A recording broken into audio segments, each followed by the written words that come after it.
Hello students, তোমরা উচ্চ মাধ্যমিকের গুরুত্বপূর্ণ পরীক্ষা দিতে যাচ্ছ।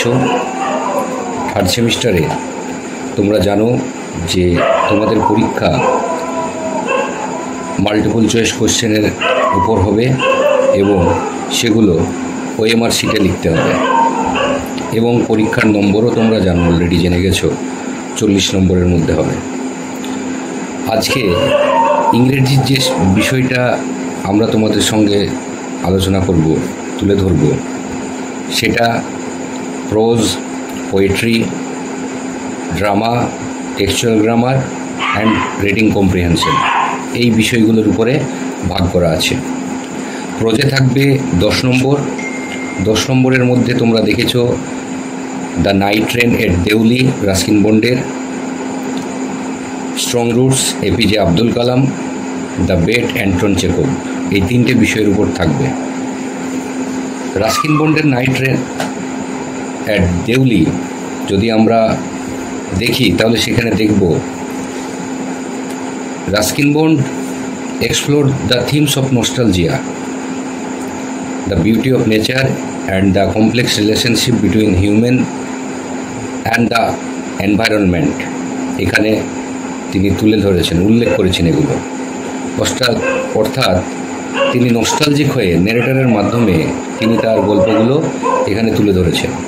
এখানে যেগুলো আমরা সাধারণত দেখব যে time, place, what time did the train reach Deoli, why the narrator captivated by the beauty of the young girl, এই সমস্ত ব্যাপারগুলো আমাদেরকে দেখতে হবে। এইবার এমসিকিউ এর সঙ্গে সঙ্গে আমাদের অ্যাসারশন থাকবে, ডায়াগ্রাম থাকবে, এগুলো আমাদেরকে দেখতে হবে। ট্রু ফলস থাকতে পারে, সেগুলো আমাদেরকে দেখতে হবে।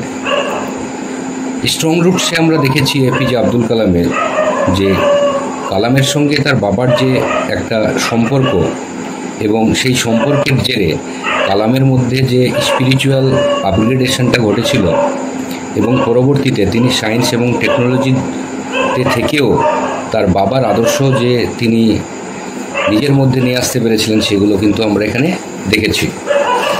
তাহলে আমরা এখানে উল্লেখ করব যে মনে রাখতে হবে আমাদেরকে কিছু কিছু ছোট ছোট জিনিস, যে what is the distance between the coconut grove and their house, how does Kalam's father teach him about the travel and sufferings of life.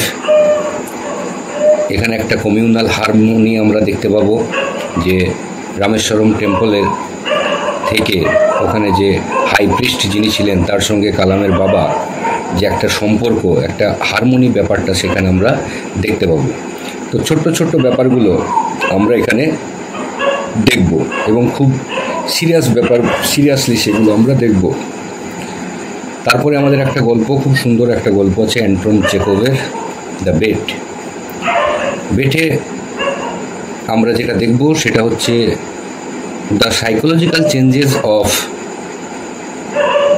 The character, two mainly character, the old banker and the young lawyer. এই psychological চেঞ্জেসটা দেখব, তাদের মধ্যে যে capital punishment এবং life ইমপ্রিজনমেন্টের মধ্যে যে ব্রেকটা হবে এবং সেখানে যে চেঞ্জেসগুলো হবে ইয়াং লয়ারের মধ্যে, এবং সময়ের সঙ্গে সঙ্গে যে ওল্ড ব্যাংকারের যে পরিবর্তনটা এখানে এসেছে সেটাও আমাদেরকে এখানে দেখতে হবে। সেখানে পরিস্থিতি কিভাবে একটা মানুষকে পরিবর্তন করে, সেই জিনিসগুলো আমরা সুন্দরভাবে দেখব। প্রশ্নগুলো যেগুলো হবে বা হওয়া উচিত সেগুলো আমরা অলরেডি বোর্ডের যে স্যাম্পল কোশ্চেন আমরা দেখেছি, যে সেখানে কোশ্চেন কিন্তু খুব কঠিন নেই। সাধারণত যে কোনো পরীক্ষায় খুব কঠিন প্রশ্ন বা সহজ প্রশ্ন বা মিডল ধরনের আর কি যে প্রশ্নগুলো, ভেন ডায়াগ্রামে যেগুলো সাধারণত আমরা দেখতে পাবো, সেগুলো আমাদেরকে সুন্দরভাবে দেখতে হবে। এইবার আমরা পোয়েট্রি সেকশনে যদি আসি তাহলে সেখানে দেখব যে পোয়েট্রিতে তরু দত্তের একটা লেখনী আছে, our casuarina tree. Here, Turu Datta wrote This nostalgic poem, recalling her childhood spent under the casuarina tree with her brother and sister. এখানেও আমরা একই জিনিস দেখতে পাবো যেটা দ্য নাইট ট্রেন এর দেউলিতে দেখেছি, যে এখানেও তরু দত্ত নস্টালজিক হয়ে যে সমস্ত তার শৈশবের স্মৃতিগুলো তিনি উল্লেখ করেছেন বিভিন্ন সিম্বলের মাধ্যম দিয়ে, সেগুলোকে আমাদেরকে দেখতে হবে। এখানে আমরা বেশ কিছু ফিগার অফ স্পিচ দেখতে পাবো, সেগুলো আমাদেরকে দেখে যেতে হবে। মেটাফোর, পার্সোনিফিকেশন, সিমিলি, এগুলো আমাদেরকে দেখতে হবে। আর এখানে কোশ্চেন যদি আমি বলি, that creeper is compare to what, সেটা দেখতে হবে। What sound does the tree make, সেটা আমরা দেখব। বা এই ধরনের যে সমস্ত ব্যাপার আছে সেগুলো আমাদেরকে দেখতে হবে। ইউলিসিস যদি দেখি, অ্যালফ্রেড লর্ড টেনিসনের বিখ্যাত কবিতা, সেখানেও আমরা দেখব this poem generally tells the search for the meaning of life through adventure. Ulysses তার জীবনে অ্যাডভেঞ্চারের মাধ্যমে যে সমস্ত অভিজ্ঞতা সঞ্চয় করেছেন বা পেয়েছেন, উপলব্ধি করেছেন, সেগুলো পাবো। এবং তিনি পুনরায় যে আবার যেতে চান সেই অ্যাডভেঞ্চারে, সেগুলো আমরা অলরেডি কবিতার মধ্যে পড়েছি। তাহলে এখানে আমরা যে ক্যারেক্টারগুলো আছে সেই ক্যারেক্টারগুলোকে দেখব ভালো করে, ক্যারেক্টারগুলোর নাম মনে রাখবো, তাদের পজিশনগুলোও মনে রাখবো। এখানে যদি আমি বলি যে Ulysses compares knowledge and experience to what, ইউলিসিসের কিসের সঙ্গে তুলনা করেছেন এবং তিনি যে ফিগার অফ স্পিচগুলো ব্যবহার করেছেন সেগুলো আমরা এখানে দেখব। তাহলে এই কবিতা দুটির মধ্যে মোট নম্বর থাকবে 10, ড্রামা থাকবে 5। ড্রামাটা হচ্ছে জেমস ডিনের রাইডার্স অফ দ্য সি, এটা একটা ওয়ান অ্যাক্ট প্লে। এবং ট্রেজেডির মধ্যে দেখব যে আমরা দেখতে পাবো যে মরিয়া কিভাবে তার সন্তানদেরকে হারিয়েছে, তার স্বামীকে হারিয়েছে, এবং তার বর্তমান পরিস্থিতি কী, বয়সের ভারে এবং তার যে বিগত দিনের সমস্যা, সেগুলো আমরা এখানে দেখতে পেয়েছি। এখানেও আমরা কিছু ক্যারেক্টার দেখতে পাবো, ক্যারেক্টারগুলো আমাদেরকে মনে রাখতে হবে এবং ক্যারেক্টারগুলো জিনিসগুলো আমার মনে রাখতে, ছোট্ট জিনিস সেখানে উল্লেখ করে দিতে পারে, যে number of stitches Michael stockings, সেগুলো দেখে মাইকেলের বডিকে শনাক্তকরণ করা গেছিল। অথবা Bartley was riding on, Bartley কিসে গিয়েছিল, সে কোথাকার মেলায় যাবে, সমুদ্রের যে পরিস্থিতি, সমুদ্রের যে হাওয়া কোন দিক থেকে কোন দিকে গেলে কোন দিকে বডিটা উঠতে পারে, এই ব্যাপার একটা মানচিত্রের মতো খুব সুন্দরভাবে আমরা দেখেছি কবিতার মধ্যে তোলা রয়েছে।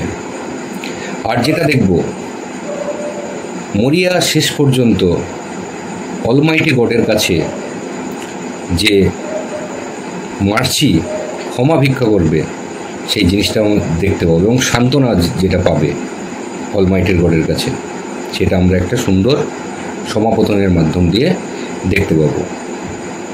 আর আমাদের মধ্যে থাকবে টেক্সচুয়াল গ্রামার কিছু কোশ্চেনের মধ্যে, সেখানেও 5 থাকবে। সেখানে সিনথেসিস থাকবে, স্প্লিটিং থাকবে, নেরেশন থাকবে, এরর কারেকশন থাকবে। সবগুলো কিন্তু টেক্সচুয়াল গ্রামার এবং সবগুলোই প্রোজ এবং পোয়েট্রির মধ্যে থেকে থাকবে। বোর্ডের যে নির্দেশ এতদিন পর্যন্ত আমরা পেয়েছি সেই অনুযায়ী। বারবার আমরা দেখেছি বোর্ডের বেশ কিছু চেঞ্জেস হয়েছে, কিন্তু শেষ পর্যন্ত এটাই ফাইনাল করা হয়েছে। আর রিডিং কম্প্রিহেনশন আমরা পাবো। রিডিং কম্প্রিহেনশনেও আমরা দেখব যে সেখানে 10 নম্বর রয়েছে। সেখানে যেরকম আমরা মাধ্যমিকে আনসিন যেটা করেছিলাম সেই টাইপের কোশ্চেন এখানে থাকবে, সবগুলোই ওএমআর-এর আকৃতিতে। এবং লাস্ট মিনিটে আমি যেটা বলতে পারি যে create a proper plan, make sure that you cover all the chapter. আর কি, আমাকে সব যে চ্যাপ্টারের সবগুলো আমি বারবার পড়েছি সেগুলো আমরা দেখে দেবো, এটা আমি নিশ্চিত হব। Say goodbye to digital devices, আমরা মোবাইল, ল্যাপটপ বা আরও যে ডিজিটাল ডিভাইসেসগুলো আছে সেগুলোকে আমরা অ্যাভয়েড করার চেষ্টা করব। অথবা আমরা যেটা করতে পারি, set timer to use mobile ও সোশ্যাল মিডিয়া অ্যাপস। এটা আমাদেরকে ভালো করে মাথায় রাখতে হবে পরীক্ষার কটা দিনের জন্য। আর যেটা করব, যেহেতু তোমরা প্রথম পরীক্ষা দিতে যাচ্ছ, তাই প্র্যাকটিস মক পেপারস এই মুহূর্তে তোমরা যে মক পেপারগুলো আছে বাজারে পাবে, খুব ভালো ভালো বই আছে, সেইগুলো থেকে করবে এবং সময় ধরে করবে, এবং নির্দিষ্ট সময়ের মধ্যে তুমি করতে পারলে তোমার যে স্পিড অনেক সময় তোমার সহায়তা করবে। আর কি করব, healthy food and stay hydrated, ভালো করে খাবে, মেন্টালিটি ভালো রাখবে, এগুলোই করবে। আর একটা যেটা জিনিস খুব ইম্পর্টেন্ট, সেটা হলো মেক লাস্ট মিনিট রিভিশন দেবে। যত রিভিশন দেবে তোমাদের তত মনে থাকবে। ছোট ছোট যে টার্মগুলো, ক্যারেক্টারগুলো, মাইনর বা মেজর ক্যারেক্টারগুলো তোমাদের মনে থাকবে, মাইনর ক্যারেক্টারগুলোও তোমাদেরকে মনে রাখতে হবে। লাস্ট কথা যেটা বলবো, সেটা একদম অ্যান্টন চেখোভের একটা লাইন, দ্য বেড থেকে বলবো, যে your books have given you wisdom. যেরকম করে ইয়াং লয়ার বই পড়ে পড়ে তিনি সমস্ত জায়গা ঘুরতে পেরেছিলেন, সমস্ত জায়গা দেখতে পেয়েছিলেন একটা ঘরের মধ্যে থেকে আবদ্ধ থেকে, সেরকম তোমরা পড়ো, যত পড়বে, যত রিভিশন দেবে, তত তোমরা বেশি ধারালো হবে। সবাই ভালো থেকো, এই বলে আজকের মতো শেষ করতে এবং